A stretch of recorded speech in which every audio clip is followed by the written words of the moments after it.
최근에 전국적으로 사회적 거리 두기가 강화됐지만 확산세는 좀처럼 가라앉질 않고 있습니다. 정부는 다음 주 초까지 기대한 효과가 나타나지 않을 경우에 거리 두기 단계를 높일 것으로 보입니다. 박홍구 기자입니다.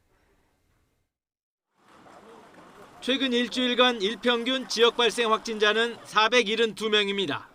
사회적 거리 두기 전국 2.5단계 격상 기준인 400명을 훨씬 초과했지만 정부는 아직 결단을 내리지 않고 있습니다. 환자가 많긴 해도 급격한 증가세가 아닌 점에 주목하며 사회적 거리 두기 효과가 나타나길 기대하고 있는 겁니다. 거리 두기가 잘 지켜졌다면 그 효과가 점차 나타나기 시작할 시점입니다. 이동과 접촉의 지표로 활용되는 휴대폰 이동량이 거리 두기 강화 이후 수도권 지역에서 크게 감소한 것으로 나타났습니다. 지난달 중순 주말과 휴일 이틀 동안 3,589만 건이던 것이 2,767만 건으로 줄어 2주 사이에 23%나 감소했습니다.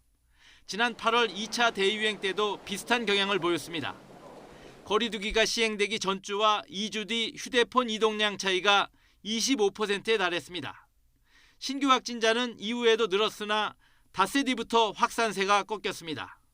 따라서 이번에도 주말쯤부터는 신규 발생이 줄어들 가능성이 있습니다. 하지만 이전보다 생활 속 집단 감염이 늘고 무증상 감염자가 많아 통제가 더 어려운 상황이 된 것은 분명해 보입니다.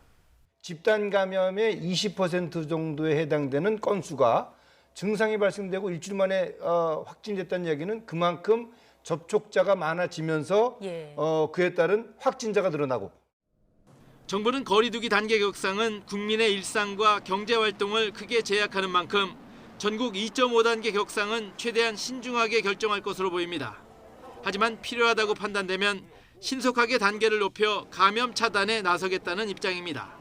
따라서 수능 이후 이번 주말 확산세 추이가 사회적 거리 두기 격상 여부를 결정하는 데 최대 변수가 될 전망입니다.